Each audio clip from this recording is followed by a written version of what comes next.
Assalamualaikum warahmatullahi wabarakatuh.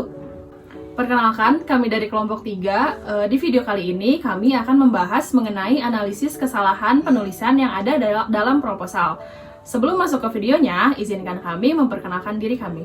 Perkenalkan, nama saya Davina Putri Hidayanti dengan NIM 06. Saya Tanti Pratami dengan NIM 31. Saya Fazrin Putrayu Mulyadi dengan NIM 19. Saya Riana Trilestari dengan NIM 34. Saya Belia Nafisa dengan NIM 13. Selamat menyaksikan. Annyeong. Nah, sebelumnya kalian pasti sudah pernah kan melihat atau bahkan membaca proposal. Nah, apakah proposal yang kalian baca atau lihat sudah sepenuhnya benar? Yuk kita cek. Baik, kita mulai. Kesalahan yang pertama ialah kesalahan dalam mengefektifkan sebuah kalimat. Dalam paragraf pertama, terdapat beberapa kalimat yang tidak efektif. Penambahan kata dalam kalimat tersebut justru membuat kalimat tersebut berbelit dan maknanya sulit dicari.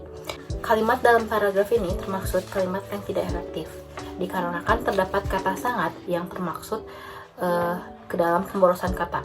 Yang kedua itu adalah terdapat kata anak-anak, di mana letak kata tersebut sudah pernah dinyatakan dalam kata siswa-siswi, sehingga kalimat tersebut termaksud pemborosan kata. Sehingga penulisan yang tepat dapat diganti menjadi pentas seni adalah sebuah ajang yang penting untuk mengenali kreativitas siswa-siswi di sekolah. Kesalahan kedua masih dalam pengefektifan kata. Dalam paragraf kedua kalimat ini terdapat beberapa kata yang tidak efektif dan membuat kalimat tersebut tidak jelas maknanya. Kalimat tersebut kurang efektif karena terdapat kata-kata yang diselipkan dalam kalimat yang bermakna mengulang, yang seharusnya bisa menjadi satu kalimat yang lebih efektif. Sehingga kalimat ini dapat diganti menjadi, selain ajang untuk memacu kreativitas, pentas seni juga sekaligus sebagai acara perpisahan bagi kelas 12 SMK Islam Durenan. Selanjutnya, kesalahan yang biasa terjadi pada penulisan proposal yaitu pada penulisan hari dan tanggal. Nah, di sini ada contohnya penulisan yang salah. Bisa kita lihat penulisan hari dan tanggal di sini itu salah karena seharusnya urutan penulisan hari dan tanggal itu hari, tanggal, bulan, kemudian tahun. Selain penulisan hari dan tanggal, di sini juga bisa kita lihat penulisan waktu. Di sini tertulis Wita. Nah, penulisan Wita di sini itu salah karena penulisan Wita itu seharusnya huruf kapital semua dikarenakan Wita ini merupakan singkatan. Selain Wita, di sini juga ada penulisan sampai dengan. Nah, sampai dengan ini penulisannya salah karena sampai dengan penulisannya itu seharusnya S.D. Bisa kita lihat di sini di atas itu penulisan yang salah, kemudian yang bawah itu penulisan yang benar. Kesalahan selanjutnya yang biasa terjadi pada penulisan proposal yaitu pada penulisan kata baku dan tidak baku. Bisa kita lihat di sini contohnya, yaitu ada pada penulisan kata olahraga. Nah, di sini kata olahraganya itu tidak baku. Yang baku penulisan kata olahraga itu olahraga disatukan, tidak dipisah menjadi olahraga.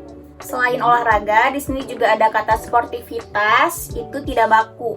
Yang baku itu penulisan sportivitas itu memakai V, yaitu ini sportivitas gitu. Selanjutnya, di dalam proposal ada kesalahan kata. Contohnya itu seperti kata ini, kata koordinator yang merupakan bahasa yang tidak baku. Bahasa yang baku menurut Kamus Besar Bahasa Indonesia adalah koordinator yang berarti orang yang mengatur. Nah, jadi penulisan koordinator harus menjadi koordinator seperti ini. Selanjutnya, ada kesalahan kata seperti kata stand up comedy dan booming yang merupakan bahasa asing. Nah, bahasa asing atau bahasa daerah yang dikutip langsung ke dalam teks harus ditulis dengan huruf yang miring. Jadi, penulisannya harus seperti ini, stand up dan booming. Selanjutnya, kesalahan dalam proposal, contohnya di bagian C ini, yang dimana penulisannya tidak memakai alinea baru. Karena menurut Pedoman Umum Ejaan Bahasa Indonesia yang disempurnakan, setiap atau cara penulisan kalimat baru atau baris baru adalah dengan alinea baru. Baik, selanjutnya di sini ada kalimat dalam proposal yang cara penulisannya tidak tepat.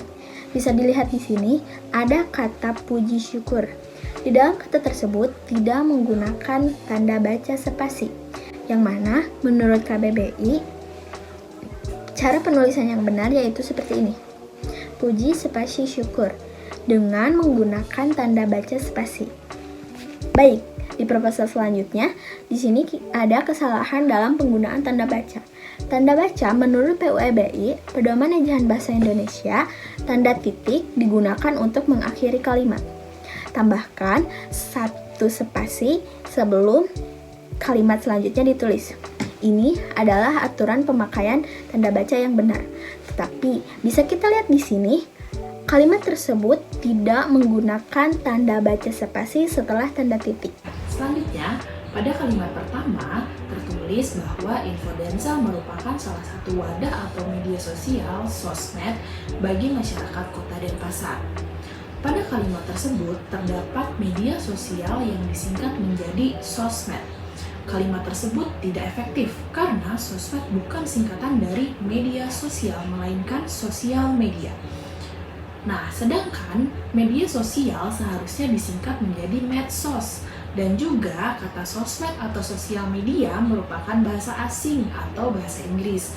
Di dalam bahasa Indonesia yang digunakan adalah medsos atau media sosial. Oke, selanjutnya di bagian waktu dan tempat pelaksanaan tertulis pentas drama kolosal waktu (2) pukul 08.30 WIB sampai dengan 09.40 WIB.